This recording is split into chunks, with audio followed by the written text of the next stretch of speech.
Weewaawo bassebo ne bannyabo tugenda tutandika ekitundu kino nno kyakubiri. Mwongere obugalo. Mwongere obugalo. Kale mulekeraawo. Tutandise ekitundu ekyokubiri tuli mu bisoko eby'omulembe guno. Nja kuwa ekyokulabirako okumanya nti abo abaami bamagulumeeru abafa nnyo ku lulimi lwabwe ate okusinga ffe balina ebisoko bingi nnyo naye nga naffe wano ewaffe tuyinza okubiza mu Luganda oba tubiina mu Luganda. Nkuwa ekyakulabirako nga we twasomera edda mu nkaaga eyo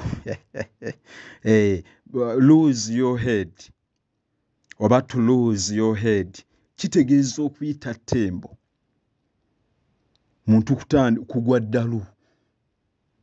Nolwekyo bw'obanga obadde oyogera n'otayogera nti omwana oyo alabika ajja kugwa eddalu n'ogamba omwana gwe olabika onaatera okuyita ttembo, kimunyumira nnyo. Yadde ayinza okuba nga anyiize, ovanga ku muntu anyiize naye ate n'omugamba ekintu ye n'abaako n'akiraba ng'ekyokuyiga, oyo n'aba wanjawulo. Kitegeeza n'olulimi lw'okozesezza lulinga oluvuma naye ate lumwongedde kubeera muwuliriza gy'ali. Nkwongera ekirala, flog a dead horse. Flog a dead horse ndowooza mu Luganda kiyinza okutegeeza okunyumunguza ebisiiriiza okumala obudde. By'otawaana tebikyayinza kuvaamu yadde gundi, omala bya mu bulago. Balina manya make somebody's blood, ekitegeeza encukwe ge mawulire ag'entiisa oba amawulire agayinza okukaabya omuntu oli gayinza okuwa n'akugamba ejjindi nno naakavaayo kati batemyeyo omuntu omutwe. Kati ffe kye tuyita encukwe mu Luganda, n'akuwa ekintu, amawulire ag'entiisa oba ekintu eky'entiisa. Balina bingi stone heart, be bantu abalina akatimatima ffe nga bwe twogera oba abalina ekkonda. Balina bingi nnyo naye leero ffe situgenda kutunuulira byabwe, wabula tugenda kutunuulira ebyaffe bye tuyina ebigunjiddwawo ate ku mulembe guno.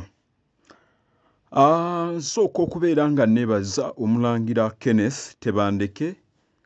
Mulangira weebale nnyo ate weebalire ddala, obubaka bwange bwantuukako. Weebale nnyo nnyini ddala. We watoola wonna Lugaba ayonge. Olaba Omulangira avuddeyo gwe. Mulangira wamma weebale nnyo, weebalire ddala. Bakajjita abakaakasibye bali kulya ate balungi mirimu. Ndikuma okulya n'enkulyowa omwoyo. Mulangira, olaba Omulangira akulembedde olutabaalo. Gwe n'otandika okwogera nti munnange omanyi ebyeno abasajja beeno baloga. Bannange njagala mbagambe ebintu ebikwatagana n'okwekwasa tubireke. Teri kkomo lyabyo.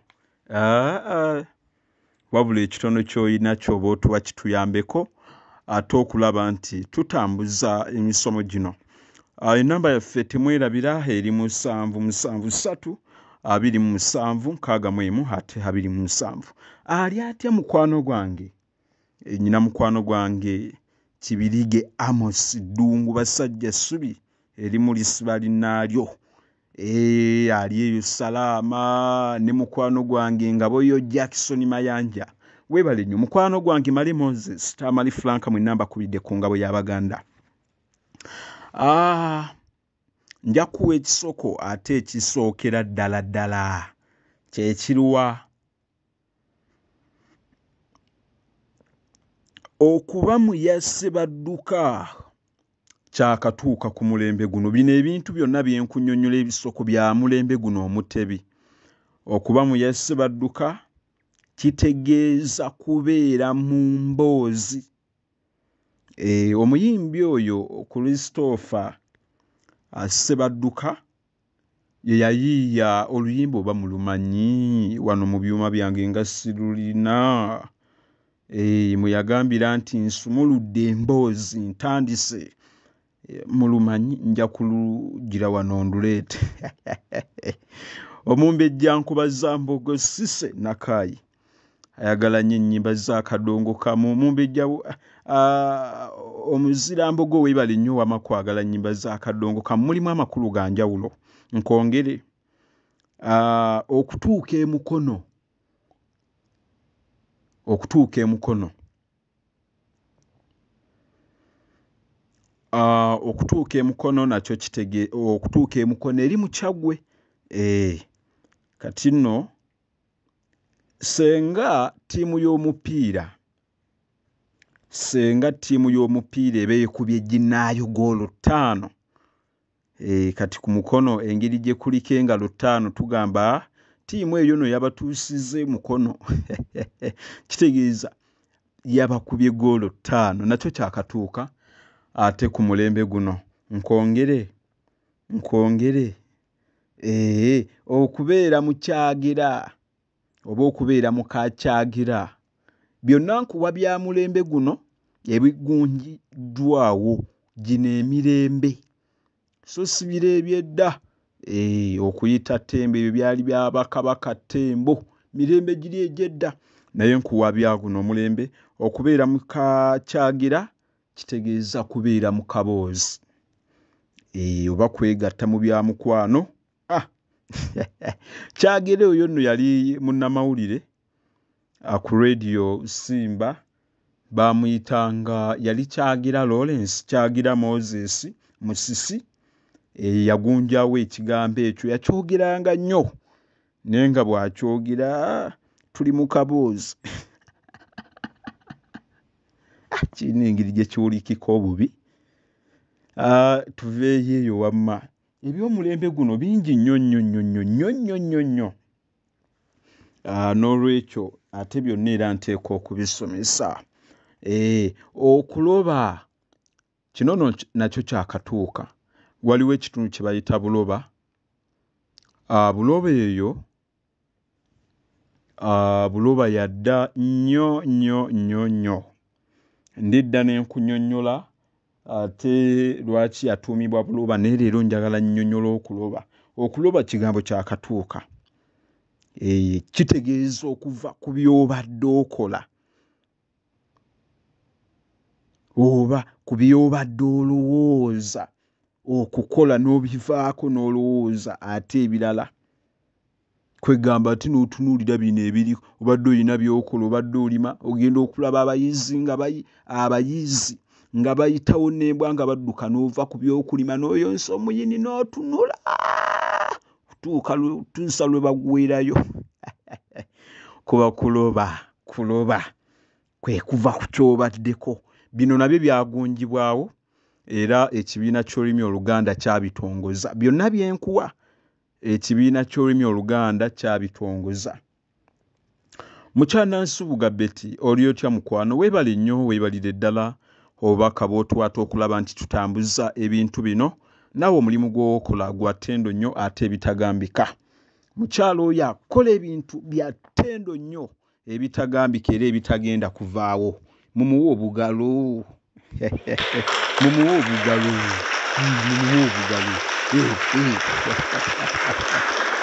Weebale nnyo, weebalire ddala. Nsaba Lugaba akuwa ekyosinga okwagala kubanga ofaayo nnyo ate okulaba nti tutendeka abaana baffe, tubawa okumanya, tubawa ebintu eby'enjawulo. Teri kintu kisinga nga emisomo gye tufuna buli lunaku.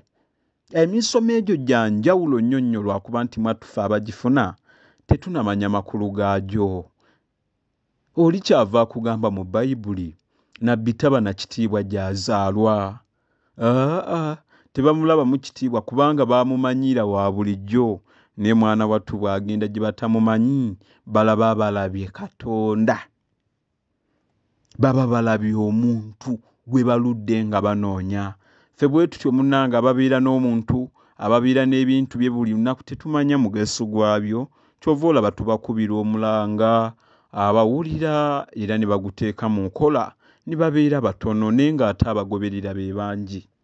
kiba kizibu nnyo okukeera enkya n'okyusa omuntu eyakuzibwa mu maka ng'okugaba mwattu tekwabatendekwa. Era nze ntendereza nnyo amaka g'abantu bano bonna abavujjirira. Nkiddamu, ntendereza nnyo amaka abantu bano. Munnaluweero ow'ensonga Omugave Mukiibi Franka, jjajja wa Buganda Tamale Franka, jjajja wa Buganda Musoke Kamulege, abasajja bali okwabwe. Abantu abo mbatende. Omulangira Ssemakookiro Henry Kalemeera, oyo ye tukimanyi yatukulembera mu lutabaalo luno. Bannanga abantu abo mwebazanga amaka mwe bakulidde, kubanga singa si bo mwenna mwene yali avujjiridde abakulidde mu maka amagunjufu, bannaffe ab'omutima ogutayinza yadde kwerekereza banditegedde batya? Tebanditegedde. Mwebale nnyo ate mwebalire ddala. Tweyongereyo, tukyali mu bisoko ebigonjiddwawo omulembe guno. Akabuuza jjako. Oli bw'abanga badde ayogera ne bamugamba akabuuza jjako, kitegeeza kyekyo kyennyini. Kongere nakyo akabuuza jjako. Okubeera ebuloba. Nga era kyekimu nakiri kye nannyonnyoddeko eri waggulu, okubeera ebuloba, kubanga oli mu kuloba. Gundi va ku kyalo ky'ebuloba. Va ku kyalo ky'ebuloba ojja ovujjirire ebintu bino. Ebuloba teri kalungi kaliyo. Kale tuli mu byakusoma, tetuli mu bya kitundu.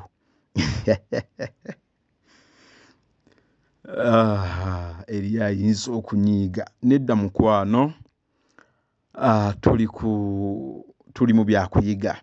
Nnyongere ekirala, okubeera ebuziga. Njagadde bino byonna ebuloba nsooke mbijjirewo ddala ebikwatagana n'okuloba. Okubeera ebuziga kwe kubeera nga ebigenda mu maaso obitegeera bulungi.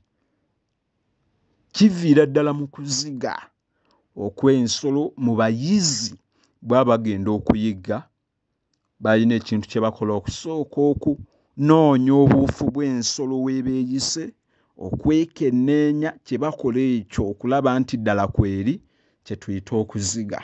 N'olwekyo ekigambo ekyo okubeera ebuziga kyava eyo ate ne kiyingira era ekitundu kye bayita buziga. Kyajja lwakuba bwe nali nkola okunoonyereza kwembaddeko, abamu baŋŋamba abakadde nti kyavaamu ku ttale eryali awo ebuziga. Waaliwo ettale eriyitirivu, abantu bagendanga ne bazigirayo ensolo ez'enjawulo, oba okutega oba okuyigga. Naye ate bwe nabuuza omukugu omu yaŋŋamba nti Kabaka Mwanga bwe baali bamutwala mu buwawanguse ng'ali ne Omukama Kaabaleega ow'e Bunyolo, baabayisa awo ne babatwala, bagenda okulinnya amaato okubatwala mu bizinga by'e Seychelles gye baabawangusiza. Abantu baayimirira ku lusozi okuli buziga kaakano ne batandika okulengera byonna nga bwe bigenda, nga bwe bitambula. Ne bagamba wano ffe tubaziga bulungi. Baabali baggwerayo nti erinnya buziga ne litandikiraawo. Nja kukola okunoonyereza okusingako ate nnyongere nkomewo. Tetuyinza kwerabira omugenzi Paulo Kafeero agaggawazizza nnyo olulimi ate Oluganda. Yaleeta ebigambo biyitirivu okunyumunguza ebisiiriiza. Eyakireeta mu luyimba lwe olwa Mwannyinaze. Ti mwannyinaze ogenda fuuka yaaye. Alina we yayogerera awo ekigambo nti awo ndabanga kunyumunguza bisiiriiza, nga kyategeeza gwe ddira ebisiiriiza bino ate obikwata otandika okubinyumunguza. Oba omala budde. Kukola kintu kitayinza kuvaamu muganyulo. Era omugenzi Paulo Kafeero yagaggawaza nnyo olulimi Oluganda. yaleeta ebintu ng'okkuba siyaasa mu luyimba lwe Dipo Nazigala. Yagamba yayina awo yakoonera ku kigambo awo okukuba siyaasa. Kyategeeza nti kuba kulimba. Abakubi ba siyaasa baba bannabyabufuzi. Obufuzi bwonna obwo bwe mulaba abantu babaka be mulonda babatambuliza mu kubalimba. Kati kibayita siyaasa. Siyaasa kigambo kya Luswayiri. Dabuno siyaasa kigambo kya Luswayiri.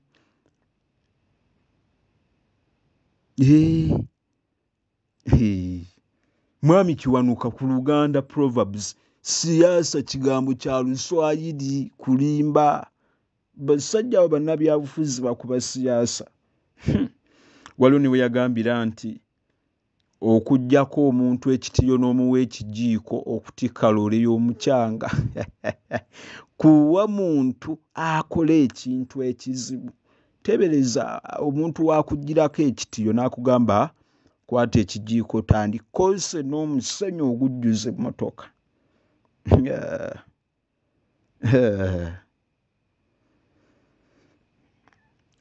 Waliwo ebirala. Omugenzi Paulo Kafeero yali muyiiya nnyo, yayagala olulimi lwe, yaluyiriza ebigambo bingi.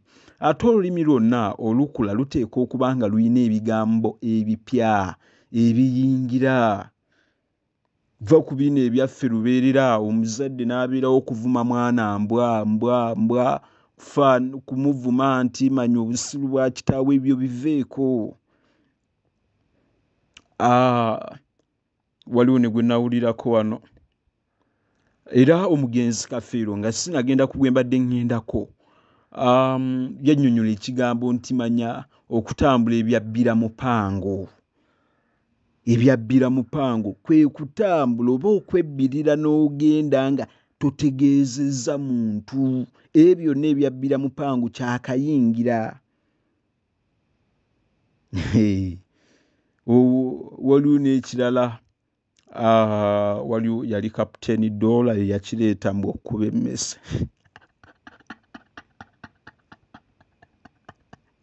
Okkuba emmese. Kwata omugo n'ogippa n'ogibattula n'ogitta. Kubeera ekyo nno kitegeeza kubuuka tteba. Okubuuka tteba kitegeeza kubeera mu kigo ky'abakulu nga mumeggana. Waliwo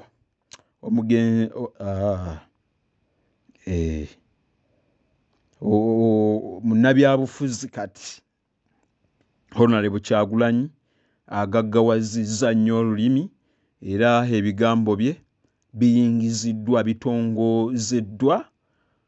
Ekibiina ky'olulimi Oluganda okusiba ekya Bobby kiba kiwaani, kitegeeza kulimba muntu.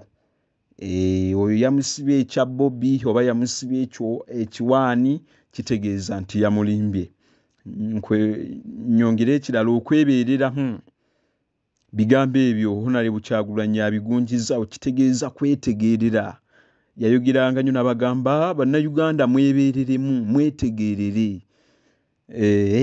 Awo omwami oyo nno naye agaggawazizza nnyo olulimi. Ebigambo bye bingi nnyo, ndowooza nja funa teekateeka omusomo ogunnyonnyola ebigambo bye. Yaleeta ekigambo akaja, omuda.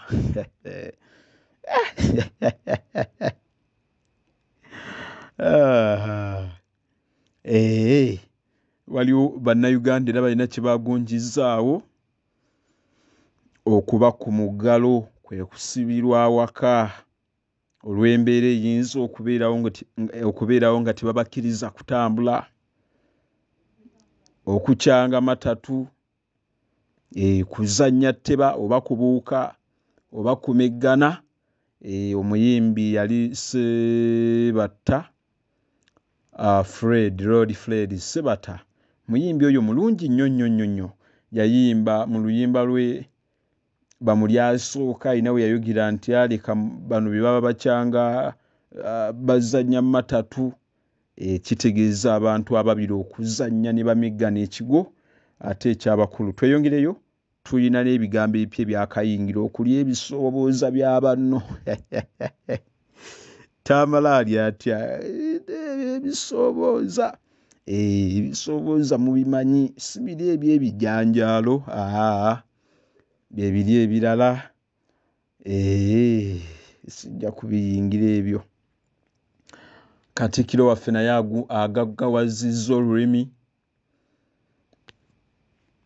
yaleeta ekigambo lumiima mawuggwe kitegeeza obulwadde bwa COVID-19 n'olwekyo ne Katikkiro naye agaggawazizza olulimi kubanga alina ebigambo biyitirivu byakozesa era nga bw'omanyi abantu abasinga bagezezzaako okulaba nti balaga omuddugavu nti olulimi lwe lulimi olusinga ennimi endala n'olwekyo kitegeeza abantu abo bwe babeera boogera bagwanidde okusangamu ebigambo eby'Oluganda luli olw'edda basobole okubeera nga balwagazisa abaana kubanga eddoboozi lyabwe liwulirwa nnyo. Emisomo nga gino bwe gibeeramu ebigambo eby'enjawulo ne bw'oba nga gwabirina n'obireeta n'obituwa nabyo bwe biba nga bituufu tubitunuulira ne tutandika okukola ki bwe bitongozebwa ate ekibiina ky'olulimi Oluganda kitegeeza tugenda tugaggawaza olulimi bwe tutyo mpola mpola. Tetuyinza kwerabira omuyimbi Ronald Mayinja yayimba ti tuli ku bunkenke ffenna eno tetulina mirembe abantu basinze byabwe mu bbanka. Siri mulungi mu kuyimba naye oli bwakugamba nti embeera gye tulimu kati tuli ku bw'amayinja aba ategeeza obunkenke. Kwegamba kitegeeza tuli mu mbeera etagambika, embeera embi. Ekigambo ekyo kyatongozebwa era ne kiyingizibwa mu bigambo by'olulimi Oluganda.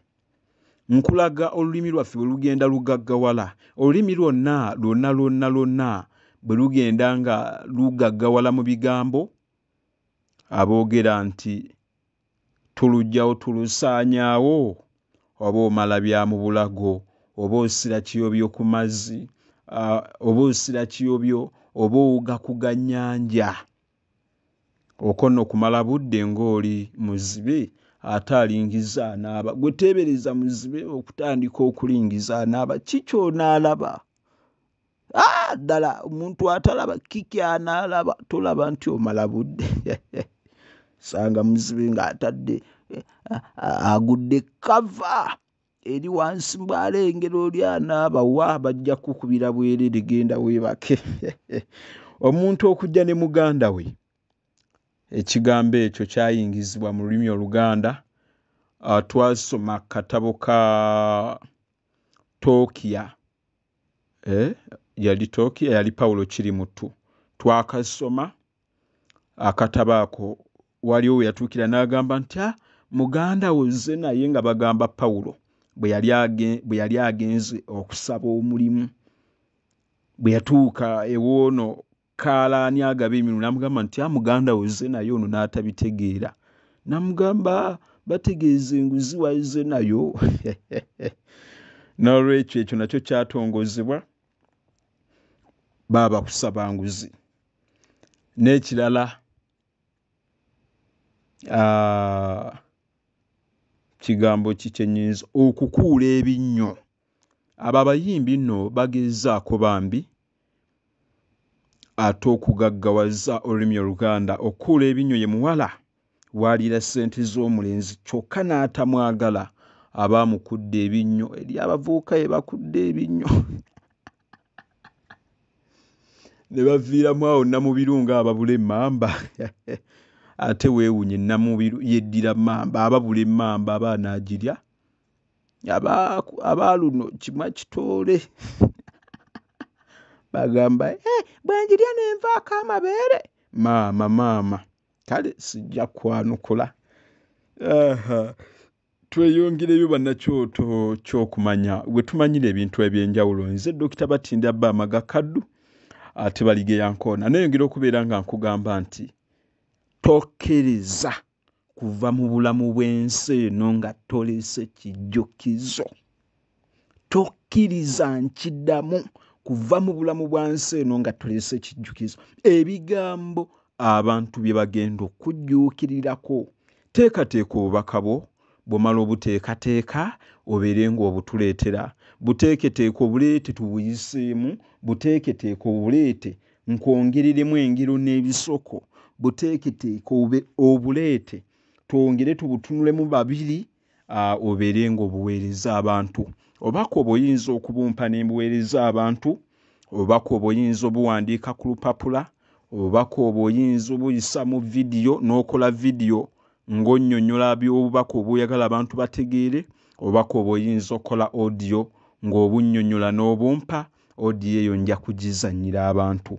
Abantu ssekinomu batandise okuleka obubaka bwe tutayinza kwerabira, tetuyinza kwerabira.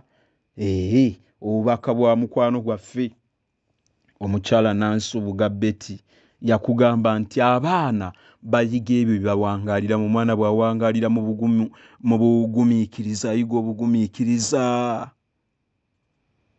Mwami Jemba Richard alina obubaka bwe, vidiyo mujja kubeera nga mugifuna ng'akubira omulanga ab'eŋŋonge. Jangu na tokkiriza kuva mu nsi eno. Waliwo mukadde wange bali mu kweteekateeka Kakembo Juma. Mukadde wange Kakembo Juma oyo n'ateekateeka obubaka bwe mujja kubeera nga mubuulira munywanyi wange Bernard Matovu yeddira Ngabi. Ate oyo nno muko wange ono naye ateekateeka obubaka.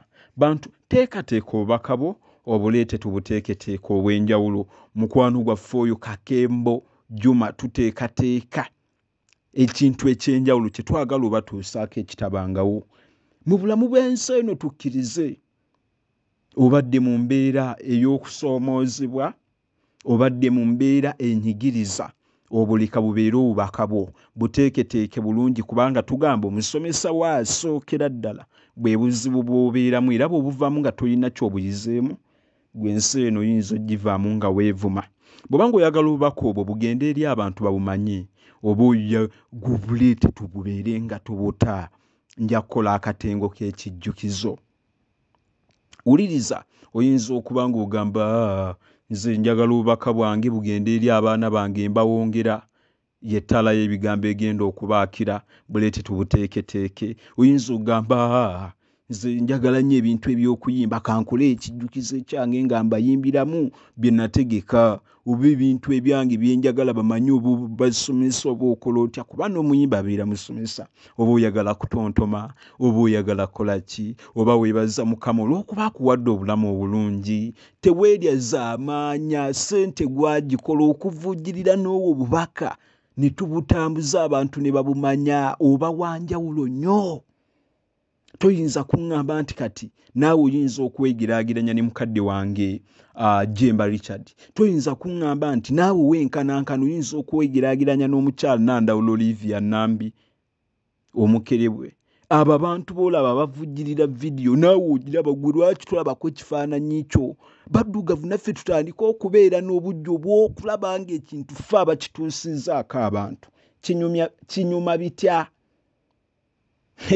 Linda ngenda tandika nkunnyonnyola ffe bye tubaddemu bye tuteekateeka n'omulangira Ssemakookiro Henry Kalemeera, mukwano gwange abasajja bali okwabwe. Omwami oyo nno mwebaza, nkwebaza nnyo mwami, basajja bali okwabwe, ebirabo byange bye wampa bannange nkwebaliza ddala we watoola wonna Lugaba y'abaakongera. Weebale nnyo era nasiima bwongerwa. Weebalire ddala obugalo obwo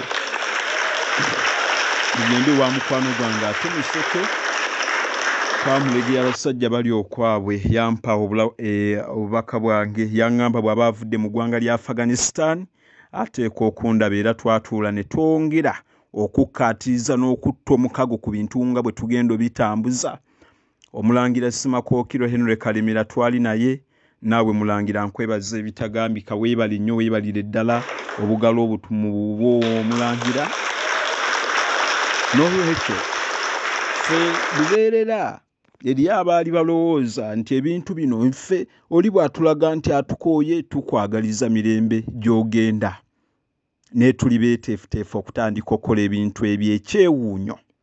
akyawa kaddu weerumya wekka kubanga ye zaabu gwe mulina gw'ofunako okuyiga gw'oyigirako ebintu eby'enjawulo bw'oyagala olwane nange omala budde. Wamma bassebo ne bannyabo bannakyo tukyenju n'okumanya tokkiriza kuva mu bulamu bw'ensi eno tutereka ebiraamo era ebiraamo by'abantu bye tutereka waliwo ebyatuuka bw'obanga olina ebiraamo byagala tukuterekere okiwandiika n'ossaako abajulizi be tuyinza okwogera nabo abo banga ovudde mu bulamu bw'ensi eno okireeta n'embeera nga nkikuterekera tuterekaho obujulizi bw'obanga obulina ng'oyagala mbukuterekere omulimu ogwo gukolebwa. N'olwekyo bingi nnyo gwe kyowulira oyagala bakujjuukirireko bw'oba olina ebifaananyi bikadde oba olina mbeera gy'ojjukire yakutulugunya jangu ompe ebifaananyi tubikolemu vidiyo abantu beeyongera okubeera nga babiraba. Oyagala wandiika ku bulamu bwo twakyusa embeera. Abawandiisi b'ebitabo obulamu bwabwe bannyonnyola ebintu ebitonotono ku bulamu bwabwe ku ddiba kati ffe tubinnyonnyolera mu vidiyo ate nga bwe tusoma. Ekyo nno kyanjawulo. Wamma kitegedde gwagamba nti wallahi ya Mungu sifikira kubanga siyinza kuva mu bulamu bwa nsi eno nga sirese kijjukizo. Toli nsolo, ensolo yeeyokka etaleka kijjukizo. Empologoma we yafiira weevundira lubeerera ne wamerawo emiti n'emiddo gw'oli muntu. Tokkiriza kuva mu bulamu bwa nsi eno nga tolina kijjukizo. Namba yange kangikuwe 773 27 61 27 773 27 61 obubaka bwonna bw'oteekako bw'onkubira oyinza okwogera nange oyinza okumpeereza message ku WhatsApp oyinza okukola ki ky'oyagala kyonna. Katutandike ekitundu ate ekyokubiri ekyokusatu.